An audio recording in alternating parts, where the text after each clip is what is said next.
Hi friends, Basha's Kitchenல இன்னைக்கு நம்ம 7 நாள் 7 side dish varieties for chapati பார்க்க போறோம். சப்பாத்திக்கு 7 வகையான side dish recipes எப்படி செய்யறதுன்னு வாங்க பார்க்கலாம். இந்த வரிசையில ஃபர்ஸ்ட் நம்ம பார்க்க போறது கருப்பு சுண்டல் கிரேவி எப்படி prepare பண்றதுன்னு. கருப்பு சுண்டல் கிரேவி prepare பண்றதுக்கு ஒரு panல கொஞ்சமா எண்ணெய் விட்டுக்கோங்க. எண்ணெய் சூடானதுக்கு அப்புறமா பட்டை கிராம்பு ஏலக்காய் போட்டு தாளிச்சுக்கோங்க. ஒரு அரை வெங்காயம் சேர்த்துட்டு அதையும் நல்லா வதக்கிக்கோங்க.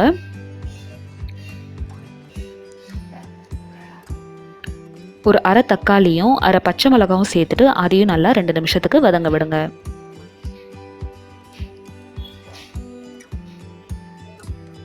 வெங்காயம் தக்காளி இந்த அளவு வதங்கினதுக்கு அப்புறமா ஒரு டேபிள் ஸ்பூன் இஞ்சி பூண்டு பேஸ்ட் சேர்த்துட்டு 2 நிமிஷம் வதங்க விடலாம்.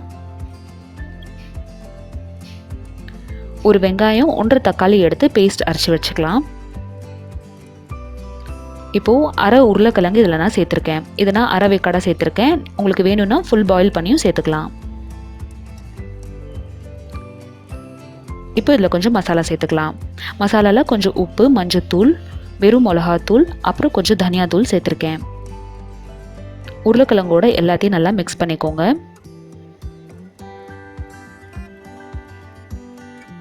இப்போது இந்த ஸ்டேஜில் நம்ம அரைச்சி எடுத்து வச்சுருக்க வெங்காயம் தக்காளி பேஸ்ட் சேர்த்துருங்க. கருப்பு சுண்டலை நைட் ஃபுல்லாக ஊற வச்சுட்டு அதை ஒரு 4லேருந்து 5 விசில் வேக வச்சு எடுத்திருக்கேன். அதோட தண்ணியை இந்த உருளைக்கிழங்கு வேக வைக்கிறதுக்கு யூஸ் பண்ணுறதுக்கு நம்ம இதில் சேர்த்துடலாம். இப்போ லிட் க்ளோஸ் பண்ணி உருளைக்கிழங்கு ஒரு 10 நிமிஷம் வேக விடலாம். உருளைக்கிழங்கு வெந்ததுக்கப்புறமா இப்போ நான் இதை ஓப்பன் பண்ணுறேன். அதே மாதிரி வெங்காயம் தக்காளியோட பச்சை வாசனை போய் எண்ணெய் பிரிஞ்சு இந்த அளவுக்கு வெளியே வந்துடணும். இப்போ இதில் நம்ம வேக வச்சு வச்சுருக்க கருப்பு சுண்டலை சேர்த்துடலாம். எல்லாத்தையும் நல்லா மிக்ஸ் பண்ணிக்கோங்க. இந்த ஸ்டேஜில் உப்பு காரம் நீங்கள் அட்ஜஸ்ட் பண்ணி மறுபடியும் இதை கொதிக்க விடுங்க. ஒரு 10லேருந்து 12 நிமிஷம் இதை நீங்கள் கொதிக்க விட்டிங்கன்னா போதும். கருப்பு சுண்டலில் நல்லா நம்மளுக்கு மசாலா இறங்கிடணும். இந்த மாதிரி எண்ணெய் பிரிஞ்சு வெளியே வந்துடணும். ஃப்ளேம் ஆஃப் பண்ணுறதுக்கு முன்னாடி கொஞ்சமாக கொத்தமல்லி இலை சேர்த்துட்டு எல்லாத்தையும் நல்லா மிக்ஸ் பண்ணிட்டீங்க அப்படின்னா கருப்பு சுண்டல் கிரேவி தயார். இந்த கிரேவி சப்பாத்தி, நான், அப்புறம் பூரிக்கு ரொம்ப ரொம்ப டேஸ்டியாக இருக்கும். கண்டிப்பாக ட்ரை பண்ணி பார்த்துட்டு உங்களுக்கு எப்படி வந்துச்சு அப்படின்றத நான் கமெண்ட் செக்ஷனில் சொல்லுங்கள். இந்த ரெசிபி உங்களுக்கு பிடிச்சிருந்துச்சுன்னா இந்த வீடியோக்கு ஒரு லைக் கொடுங்க. என்னோட சேனலை ஃபர்ஸ்ட் டைம் பார்க்குறீங்கன்னா கண்டிப்பாக சப்ஸ்கிரைப் பண்ணுங்கள்.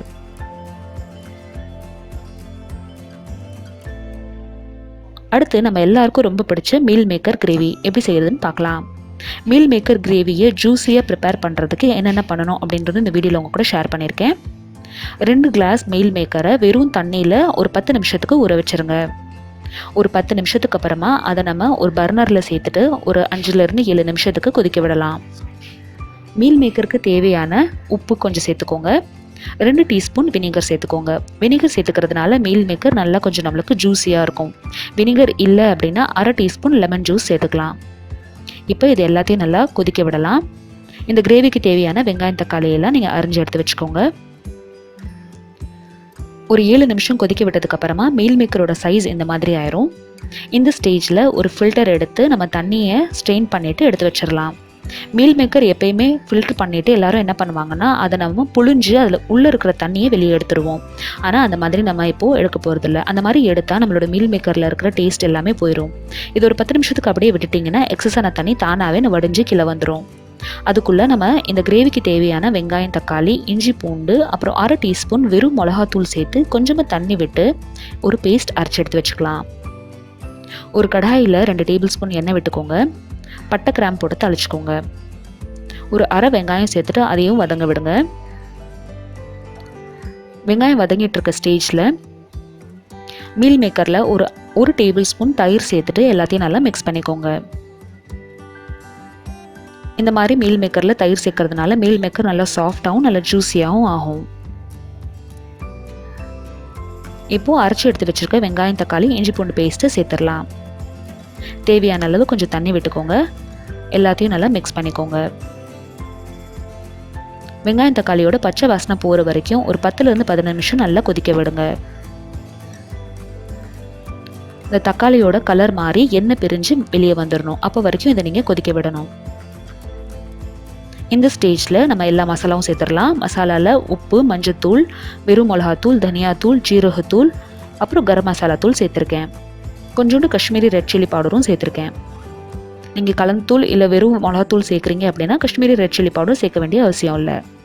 மசாலா எல்லாத்தையும் நல்லா மிக்ஸ் பண்ணிவிட்டு ஒரு 10 நிமிஷத்துக்கு கொதிக்க விடுங்க. இப்போது இதில் நம்ம எடுத்து வச்சுருக்க மீல் மேக்கரை சேர்த்துருங்க.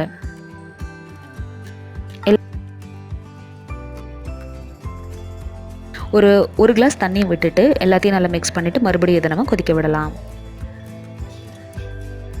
கரெக்டாக ஒரு 10-12 நிமிஷம் கொதித்து நம்மளோட கிரேவி வந்து இந்த கன்சிஸ்டன்சிக்கு வந்துடணும்.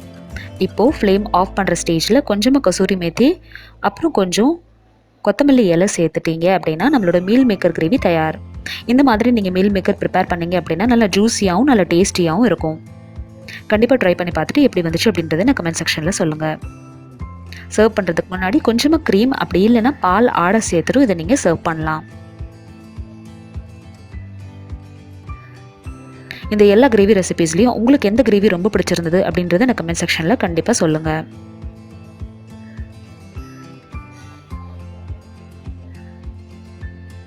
அடுத்து நம்ம பார்க்க போகிறது பன்னீர் கேஷ்யூ கிரேவி.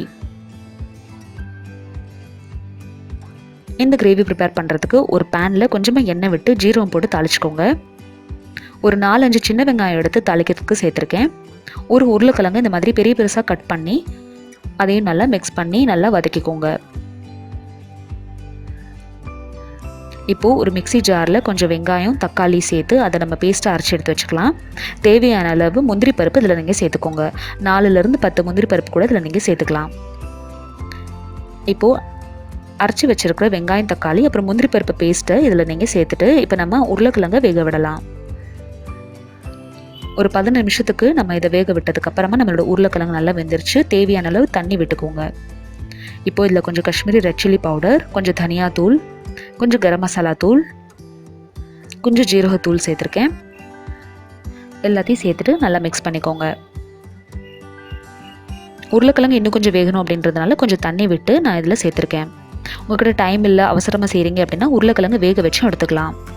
இந்த மாதிரி எண்ணெய் பிரிஞ்சு வர்ற டைமில் இதில் நம்ம எடுத்து வச்சுருக்க பன்னீர் க்யூப்ஸை சேர்த்துருங்க. உருளைக்கிழங்கும் பன்னீரும் நல்ல ஒரு டேஸ்டியான ஒரு கிரேவி நம்மளுக்கு கொடுக்கும். கொஞ்சம் புதினா அப்புறம் கொத்தமல்லி இலை சேர்த்துட்டு கரண்டி போடாமல் இந்த மாதிரி மிக்ஸ் பண்ணிக்கோங்க. ஏன்னா பன்னீரில் இந்த ஸ்டேஜில் நம்ம கரண்டி போட்டோம் அப்படின்னா பன்னீர் வந்து உடஞ்சிரும். இப்போ இதை ஒரு 5 நிமிஷத்துக்கு லோ ஃப்ளேமில் வேக விடுங்க. ஒரு 5 நிமிஷம் நம்மளோட லோ ஃப்ளேமில் இது வெந்துச்சு அப்படின்னா நம்மளோட பன்னீர் கேஷ்யூ கிரேவி தயார். பன்னீரில் எப்பயுமே வந்து ரொம்ப ரொம்ப காம்ப்ளெக்ஸான கிரேவி பண்ணுறதுக்கு பதிலாக இந்த மாதிரி சிம்பிளான கிரேவி வந்து நீங்கள் ப்ரிப்பேர் பண்ணிங்க அப்படின்னா ரைஸ்க்கு, சப்பாத்திக்கு, பூரிக்கு ரெண்டுக்குமே நல்லாயிருக்கும். இன்றைக்கி இதை நான் ரைஸ்க்கு ப்ரிப்பேர் பண்ணியிருக்கேன். இதை நீங்கள் சப்பாத்திக்கு கண்டிப்பாக ட்ரை பண்ணி பார்த்துட்டு எப்படி வந்துச்சு அப்படின்றத நான் கமெண்ட் செக்ஷனில் சொல்லுங்கள்.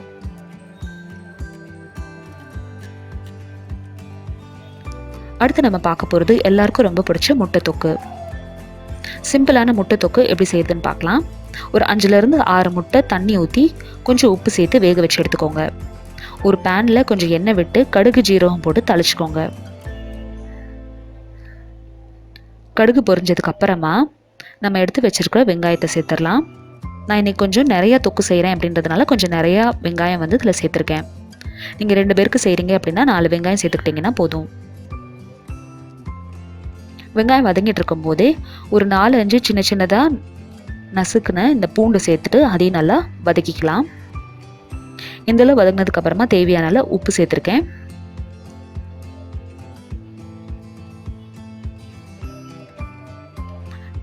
வெங்காயம் எந்தளவு வதங்கினதுக்கு அப்புறமா நறுக்கி எடுத்து வச்சிருக்க தக்காளி சேர்த்துக்கோங்க. முட்டை தொக்குக்கு ஈக்குவல் அமௌண்ட்டில் தக்காளி எடுத்துக்கலாம். அப்படி இல்லைன்னா ஒரு தக்காளி கம்மியாக எடுத்துக்கோங்க. இப்போ இதில் மசாலா சேர்த்துக்கலாம். மசாலாவில் கொஞ்சம் மஞ்சத்தூள் சேர்த்துருக்கேன். அதையும் எல்லாத்தையும் நல்லா மிக்ஸ் பண்ணிக்கோங்க. கலந்துத்தூள் சேர்த்துருக்கேன். கலந்துத்தூள் இல்லாதவங்க கொஞ்சமாக வெறும் மிளகாத்தூள் அப்புறம் தனியாத்தூள் சேர்த்துட்டு எல்லாத்தையும் நல்லா மிக்ஸ் பண்ணிக்கோங்க. கலந்துத்தூள் ரெசிபி உங்களுக்கு வேணும் அப்படின்னா கீழே டிஸ்கிரிப்ஷன் பாக்ஸில் லிங்க் பார்க்கலாம். கலந்துத்தூள் அப்படின்றது ஒரு ஆல் பர்பஸ் பவுடர். நம்ம குழம்பு வெரைட்டிஸ்க்கு அப்புறம் காய் வெரைட்டிஸ்க்கு யூஸ் பண்ணிக்கலாம். கொஞ்சமாக தண்ணி விட்டு இப்போ மசாலா வாசனை போகிற வரைக்கும் நம்ம இதை கொதிக்க விடலாம். ஒரு 5-10 நிமிஷம் கொதிச்சதுக்கு அப்புறமா நம்ம அவிச்சு எடுத்து வச்சிருக்கிற முட்டையை எல்லாத்தையும் இதில் சேர்த்துருங்க. நடுவில் லைட்டாக கீறிட்டு அதுக்கப்புறமா சேர்த்துக்கோங்க. இப்போ எல்லாத்தையும் மிக்ஸ் பண்ணிக்கலாம். ஒரு 5 நிமிஷத்துக்கு இதை இந்த மசாலாவோட வேக விடுங்க. ஒரு 5 நிமிஷத்துக்கு அப்புறம் பாருங்கள் நம்மளோட முட்டை தொக்கு தயாராகிடுச்சு. சர்வ் பண்ணுறதுக்கு முன்னாடி கொஞ்சமாக இதில் கொத்தமல்லி இலை சேர்த்துட்டு எல்லாத்தையும் நல்லா மிக்ஸ் பண்ணிங்க அப்படின்னா ரொம்ப ஈஸியாக ரொம்ப சிம்பிளாக செய்யக்கூடிய நம்மளோட முட்டை தொக்கு சப்பாத்திக்கான சூப்பரான சைட் டிஷ் தயார். இந்த ரெசிபியை நீங்களும் செஞ்சு பார்த்துட்டு உங்களுக்கு எப்படி வந்துச்சு அப்படின்றத கமெண்ட் செக்ஷனில் சொல்லுங்கள். இந்த எல்லா கிரேவி ரெசிபிஸ்லையும் உங்களுக்கு இது பிடிச்சிருந்தது அப்படின்றத நான் கமெண்ட் செக்ஷனில் சொல்லுங்கள். அடுத்து நம்ம பார்க்க போகிறது spicy mushroom gravy. Mushroom gravy prepare பண்ணுறதுக்கு ஒரு பேனில் கொஞ்சமாக எண்ணெய் விட்டுக்கோங்க. கொஞ்சம் ஜீரகம் போட்டு தாளிச்சுக்கோங்க. ஒரு பட்டை ஒரு கிராம்பு போட்டிருக்கேன். ஒரு பாதி வெங்காயம் இதில் சேர்த்துட்டு அதையும் நல்லா வதக்கிக்கலாம். கிரேவி கொஞ்சம் நிறைய வேணும்னு நினச்சிங்கன்னா ஒரு 2 வெங்காயம் கூட இதில் நீங்கள் சேர்த்துக்கலாம். இஞ்சியும் பூண்டும் கொஞ்சமாக நசுக்கி இந்த மாதிரி சேர்த்துக்கோங்க. ஒரு அரை பச்சை மிளகாய் சின்ன சின்னதாக கட் பண்ணி சேர்த்துருக்கேன். கொஞ்சமாக இதில் வெறும் மிளகாத்தூள், கொஞ்சம் தனியாத்தூள், அப்புறம் கொஞ்சம் மஞ்சத்தூள், உப்பு சேர்த்துக்கோங்க. வெங்காயத்தோட ஒரு 2லேருந்து 3 நிமிஷத்துக்கு வதங்க விடுங்க. இப்போது இதில் தக்காளி பேஸ்ட் சேர்த்துடலாம். இந்த கிரேவிக்கு நம்ம தக்காளியை அரைச்சி விட போகிறோம். வெங்காயம் அரைச்சி விடக்கூடாது. வெறும் தக்காளி மட்டும் அரைச்சி விட்டுட்டு பச்சை வாசனை போகிற வரைக்கும் வேக விடுங்க. ஒரு 5லேருந்து 10 நிமிஷத்தில் இந்த மாதிரி எண்ணெய் பிரிஞ்சு வெளியே வந்துடணும். இதை நான் கொஞ்சம் ஸ்பைஸியாக பண்ணியிருக்கேன் அப்படின்றதுனால கொஞ்சம் நிறைய எண்ணெய் விட்டுருக்கேன். உங்களுக்கு இந்த அளவு எண்ணெய் வேண்டாம் அப்படின்னா நீங்கள் இன்னும் கொஞ்சம் கம்மி பண்ணிக்கலாம். க்ளீன் பண்ணி எடுத்து வச்சுருக்க மஷ்ரூம் சேர்த்துட்டு எல்லாத்தையும் நல்லா மிக்ஸ் பண்ணிக்கோங்க. மஷ்ரூம் வேக வைக்கும் போது தண்ணி விடக்கூடாது. அது வேகும் போது தானாகவே தண்ணி விடும். பாருங்கள் எந்த அளவு தண்ணி வெளியே வந்திருக்குன்னு. இது இப்போ நல்லா கொதிக்க விட்டு ஃப்ளேம் ஆஃப் பண்ணிங்க அப்படின்னா நம்மளோட மஷ்ரூம் கிரேவி தயார். சர்வ் பண்ணுறதுக்கு முன்னாடி கொஞ்சமாக கசூரி மேத்தி, வெறும் வெங்காயம், அப்புறம் கொஞ்சமாக கொத்தமல்லி இலை சேர்த்துட்டு எல்லாத்தையும் நல்லா மிக்ஸ் பண்ணி சப்பாத்தியோட சர்வ் பண்ணிங்க அப்படின்னா ரொம்ப ஸ்பைசியான நல்ல டேஸ்டியான மஷ்ரூம் கிரேவி தயார். இந்த கிரேவி சாப்பிட்றதுக்கு ரொம்ப நல்லா இருந்துச்சு. இந்த கிரேவி நீங்கள் கண்டிப்பாக ட்ரை பண்ணி பார்த்துட்டு உங்களுக்கு எப்படி வந்துச்சு அப்படின்றத கமெண்ட் செக்ஷனில் சொல்லுங்கள். ரொம்ப சிம்பிளாக இருக்கும் பார்க்குறதுக்கு, ஆனால் டேஸ்ட் பயங்கர சூப்பராக இருந்துச்சு.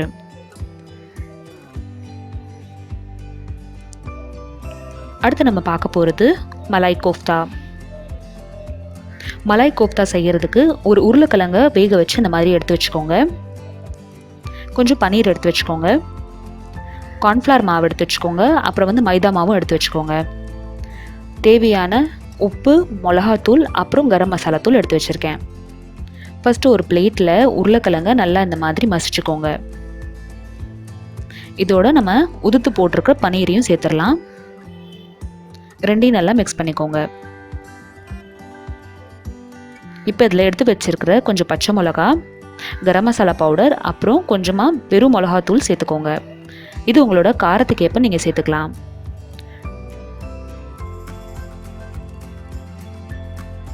அடுத்து கொஞ்சம் கொத்தமல்லி இலை, அப்புறம் கொஞ்சம் மாவு சேர்த்துட்டு எல்லாத்தையும் நல்லா மிக்ஸ் பண்ணிக்கோங்க.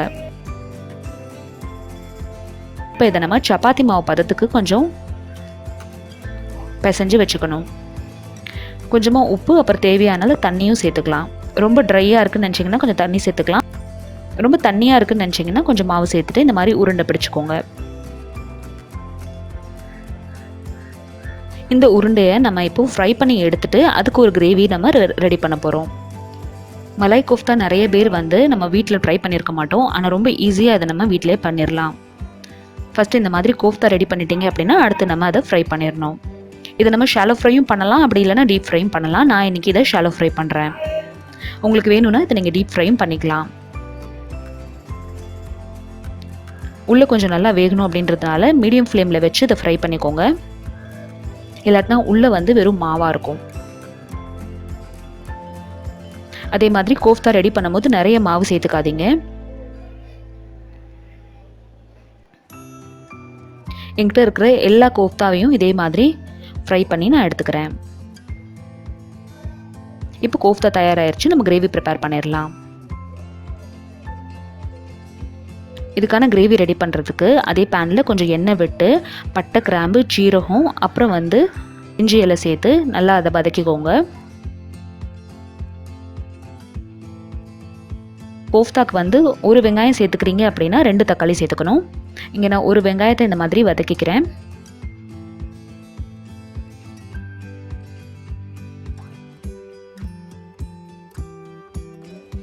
அடுத்து 2 தக்காளி சேர்த்துக்கிறேன். ஒரு 4லேருந்து 5 முந்திரி பருப்பு சேர்த்துட்டு எல்லாத்தையும் நல்லா மிக்ஸ் பண்ணிக்கோங்க. 1 டேபிள் ஸ்பூன் இஞ்சி பூண்டு பேஸ்ட்டு, தேவையான உப்பு சேர்த்துட்டு எல்லாத்தையும் நல்லா வதக்கிக்கலாம். இந்தளவு வதங்கினதுக்கப்புறமா இதை ஆற வச்சு இதை ஒரு பேஸ்ட்டாக அரைச்சி எடுத்து வச்சுக்கோங்க. இப்போ ஒரு பேனில் கொஞ்சம் பட்டர் சேர்த்துக்கோங்க. அப்புறம் கொஞ்சம் எண்ணெய் விட்டுக்கோங்க. கொஞ்சமாக வெறும் மிளகாத்தூள் சேர்த்துக்கோங்க. வெறும் மிளகாத்தூள் சேர்க்கும் போது பேன் வந்து சூடு ரொம்ப இல்லாமல் இருக்கணும்னு பார்த்துக்கோங்க.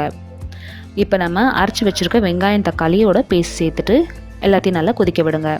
மசாலா தூளில் கொஞ்சமாக இதில் நான் மஞ்சள் பொடி அப்புறம் தனியாத்தூள் சேர்த்துருக்கேன். இப்போ இதை நம்ம கொதிக்க விடலாம். கொஞ்சம் தண்ணி விட்டு பச்சை வாசனை போகிற வரைக்கும் மறுபடியும் இதை கொதிக்க விடுங்க. எண்ணெய் பிரிஞ்சு இந்த மாதிரி வெளியே வந்துடணும். அப்போ நம்மளோட கிரேவி தயாராகிடுச்சுன்னு அர்த்தம். இப்போ இதில் கொத்தமல்லி கொஞ்சம் போட்டுட்டு கொஞ்சமாக இதில் கசூரி மேத்தி இந்த மாதிரி நுணுக்கி சேர்த்துக்கோங்க. அவ்வளோதான் நம்மளோட கிரேவி தயார். இதை சர்வ் பண்ணும்போது நீங்கள் எப்போ வந்து சப்பாத்தியோட சர்வ் பண்ணுறீங்களோ அப்போ இந்த மலாய் கோஃப்தாக்கு மேலே இந்த கிரேவியை இந்த மாதிரி ஊற்றி தான் நம்ம அதை சர்வ் பண்ணணும். அந்த கிரேவிக்குள்ளே இந்த மலாய் கோஃப்தாவை நம்ம வச்சுட்டோம் அப்படின்னா கோஃப்தா வந்து ரொம்ப வந்து சாஃப்ட் ஆயிரும். அதனால இந்த மாதிரி தனியாக எடுத்து சர்வ் பண்ணுங்கள். கொஞ்சமாக இதில் நான் இப்போ க்ரீம் சேர்த்துக்கிறேன். க்ரீம் ஆப்ஷனல் தான், உங்கள்கிட்ட இல்லைன்னா நீங்கள் யூஸ் பண்ண வேண்டாம். சூப்பர் டெலிஷியஸான மலாய் கோஃப்தா வீட்டிலே தயார். கண்டிப்பாக செஞ்சு பார்த்துட்டு எப்படி வந்துச்சு அப்படின்றது இந்த கமெண்ட் செக்ஷனில் சொல்லுங்கள்.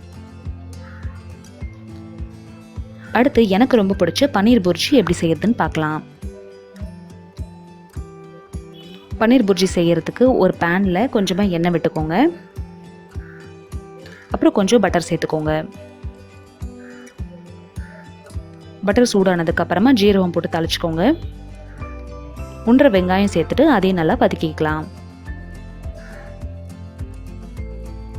வெங்காயம் வதங்கிட்டு இருக்க டைமில் கொஞ்சமாக இஞ்சி பூண்டு இந்த மாதிரி நசுக்கி சேர்த்துக்கோங்க. உங்கள்கிட்ட இஞ்சி பூண்டு பேஸ்ட்டாகவே இருக்குன்னா அப்படியும் சேர்த்துக்கலாம்.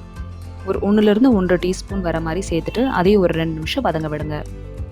இப்போது இதில் வெறும் மிளகாத்தூள், கொஞ்சம் தனியாத்தூள், கொஞ்சம் உப்பு, அப்புறம் வந்து மஞ்சள் பொடி சேர்த்துட்டு எல்லாத்தையும் நல்லா மிக்ஸ் பண்ணிக்கோங்க. இந்த ஸ்டேஜில் நம்மளுக்கு மசாலா கருகாமல் இருக்கணும். அதனால நம்ம இப்போ தக்காளி சேர்த்துக்கலாம். தக்காளி அப்புறம் குடமிளகா சேர்த்துருக்கேன். குடமிளகா இல்லை அப்படின்னாலும் பரவாயில்ல, நீங்கள் வெறும் வந்து தக்காளி மட்டுமே சேர்த்துக்கலாம். கொஞ்சம் காரத்துக்கு ஏற்ப பச்சை மிளகாவும் சேர்த்துருக்கேன். இப்போ இந்த குடமிளகா வேகும்போது அதிலிருந்து நம்மளுக்கு தண்ணி வரும். பாருங்கள் எந்த அளவுக்கு தண்ணி வருதுன்னு. இந்த ஸ்டேஜில் நம்ம உதுத்து எடுத்து வச்சுருக்கிற பன்னீரை சேர்த்துடணும். பன்னீர் புர்ஜிக்கு நம்ம பன்னீர் பொடி மாஸ் அப்படின்னு சொல்லுவோம். அதனால பன்னீரை வந்து இந்த மாதிரி கிரேட் பண்ணி எடுத்து வச்சுக்கோங்க. கையிலையும் நீங்கள் உதுத்து போட்டுக்கலாம். எல்லாத்தையும் நல்லா மிக்ஸ் பண்ணிக்கோங்க.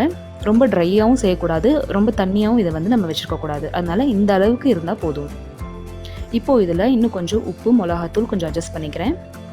இது உங்கள் காரத்துக்கு ஏற்றாப்புல நீங்கள் சேர்த்துக்கலாம். எல்லாத்தையும் நல்லா மிக்ஸ் பண்ணிவிட்டு ஒரு 3லேருந்து 4 நிமிஷத்துக்கு லிட் க்ளோஸ் பண்ணி லோ ஃப்ளேமில் வேக விடுங்க. அவ்வளோதான். ஒரு 4 நிமிஷத்துக்கு அப்புறமா இதை ஓப்பன் பண்ணிங்க அப்படின்னா நம்மளோட பன்னீர் பொடி மாஸ் தயார். சர்வ் பண்ணுறதுக்கு முன்னாடி ஃப்ளேம் ஆஃப் பண்ணிவிட்டு கொஞ்சம் கரம் மசாலா அப்புறம் வந்து கொத்தமல்லி இலை சேர்த்துட்டு நீங்கள் இதை வந்து சர்வ் பண்ணிங்க அப்படின்னா நம்மளோட சூப்பர் டெலிஷியஸான பன்னீர் புர்ஜி தயார். இதே மாதிரி இட்லி தோசை இல்லாத 10 வகையான காலை உணவுகள் உங்களுக்கு வேணும் அப்படின்னா கீழே டிஸ்கிரிப்ஷன் பாக்ஸில் லிங்க் பாருங்கள். இந்த எல்லா கிரேவி ரெசிபீஸ்லையும் உங்களுக்கு இது ரொம்ப பிடிச்சிருந்தது அப்படின்றத நான் கமெண்ட் செக்ஷனில் சொல்லுங்கள். இந்த பன்னீர் புர்ஜி என்னோட ரொம்ப ரொம்ப ஃபேவரட். ஒரு இன்ஸ்டண்ட்டாக ஒரு 5 to 7 மினிட்ஸில் இந்த ரெசிபி நம்ம ப்ரிப்பேர் பண்ணிடலாம். இந்த வீடியோ உங்களுக்கு யூஸ்ஃபுல்லாக இருந்துச்சுன்னா இந்த வீடியோக்கு ஒரு லைக் கொடுங்க. என்னோட சேனலை ஃபர்ஸ்ட் டைம் பார்க்குறீங்கன்னா கண்டிப்பாக சப்ஸ்கிரைப் பண்ணுங்கள். தேங்க்யூ ஸோ மச் ஃபார் வாட்சிங். பாய்.